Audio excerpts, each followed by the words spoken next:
Andito yung mga taga-Negros, sumuporta, dahil nasaktan na rin sa mga nangyayari.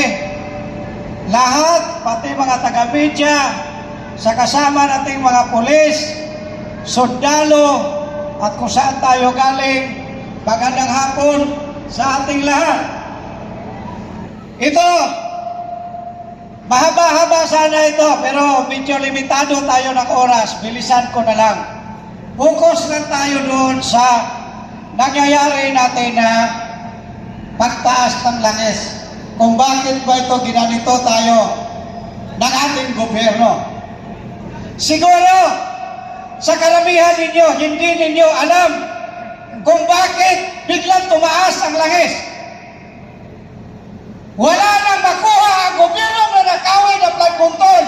Kung hindi, dito naman tayo sa langis. At para matahimik ang flood control, dito tayo dinala ngayon sa langis. Nagbiruan ang biktima dito. Itong mga driver and conductor sa buong Pilipinas. Na kung saan pinamunuan natin na nasasaktan ang todo. Kung hindi pa ito nagkaganito, hindi tayo magkakaisa. At ngayon, yung iba na nasa Quezon Province na hindi nakatuloy, maraming salamat din. Kahit hindi man kayo nakatuloy, yung mga driver conductor mahigit 3,000 dahil nahirapan sa pagbiyahe papunta rito. Maraming salamat at marami rin naman kaming nandito. Hindi tayo papayag na gagawin nila tayong uto-uto. Kung naintindihan ninyo, inilabas natin yun, ang pahayag noon, na bakit itinaas itong presyo ng langis ng mga ihudin puta na ito, na ito naman ay stock pa. Tinumuan ng 70 pesos. Nagbayad tayo sa bawat isa ng 70 pesos. Kinuha dito sa atin dahil yun daw ay replacement cost. Tayo ang namuhunan sa kanila. Maniwala kayo sa hindi. Tingnan ninyong mabuti, i-research ninyo kung magkano. Dahil dapat dito sa atin ngayon, ang landed cost ay 61.44 pesos pa lang dapat. May papel tayong hawak niyan. Andito lahat ng mga taga-media, naririnig ninyo ito uli. Andito ako sa tablado. I-research ninyo. Dahil ang papel na kalimutan ko na doon sa sasakyan kanina. Tingnan ninyo mabuti. Dahil ipinlas na ito sa TV. Ipinlas na ito sa screen. Sino ang nag-plus ito? Si Senador Gatchalian. Dahil yung sa hearing nila na doon, si Senador Marcolita. Tinignan natin, kay mayroon tayong kasabihan na paano mo matutuklasan ang isang kasinungalingan kung hindi mo alamin ang buong katotohanan. Hindi mo makikita sa isang tao yung isang nagsisinungaling kung hindi mo pasukin ang kanyang sarili para makita mo kung totoo ba siya nagsisinungaling. Paano mo makita yung katotohanan kung andoon ka lang sa social media, andyan ka lang sa Malacanang? Ano ba kinatatakutan noong presidente? Bakit binarikadahan? Napakadami-dami. Napakadami yung bantay nila. Natatakot ba sila dahil sa ginawa nilang kabulastugan? Huwag kayong mag-alala. Patikim pa lang itong nakita ninyong dami ng tao na sumuporta sa Aklo. Hindi pa ito. Dahil ito ngayon, pagkatapos nito na speech ko, didiretso ako sa airport, lilipad ako para alamin sa buong mga kaprobinsyahan yung mga nubo natin na inaapi, inaagawan ng lupa na walang pakundangan sa kahayupan ng ating mga oligarko. Pilitin natin magkaisa itong lahat mula sa bukid hanggang sa batat.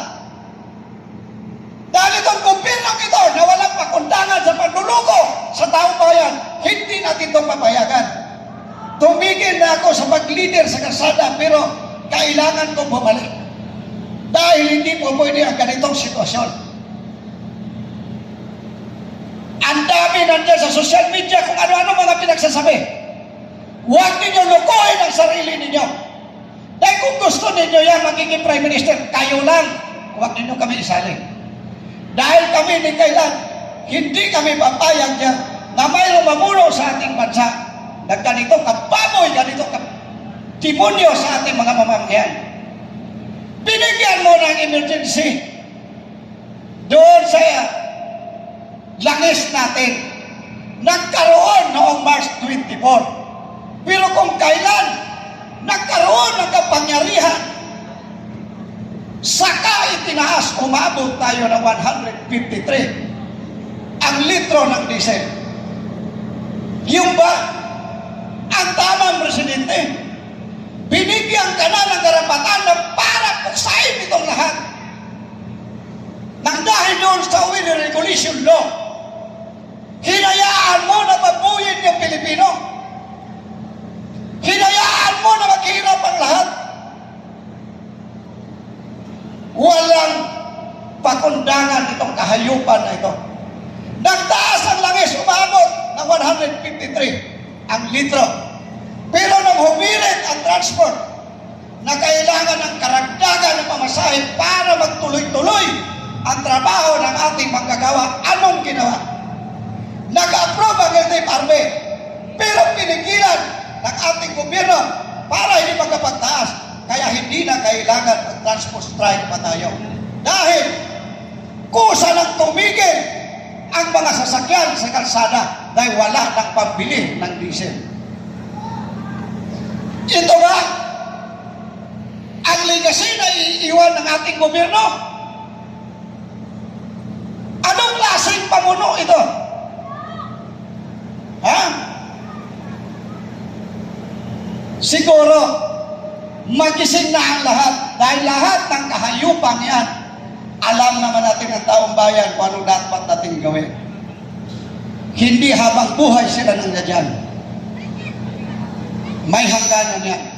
Kaya ang panawagan ko sa sambayanang Pilipino, ngayon pa lang, alamin na ninyo ang buong katotohanan. Huwag na kayo sige panood yan sa YouTube, sa TikTok para kayo lulukuhin.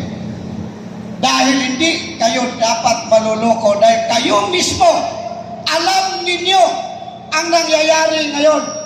Kung paano kayo binaboy, paano tayo hinudas. Alam nating lahat, malapit na ang eleksyon. Alamin ninyo ang buong katotohanan para mapatunayan mo ang kanilang kasinungalingan. Magmula sa barangay captain hanggang pataas, alamin ninyo. Kasi pag hindi ninyo alam kung ano yung katotohanan, hindi ninyo mapatunayan na siya ay nagsunungaling sa kanyang mamamayan. Maraming salamat at magandang hapon sa atin.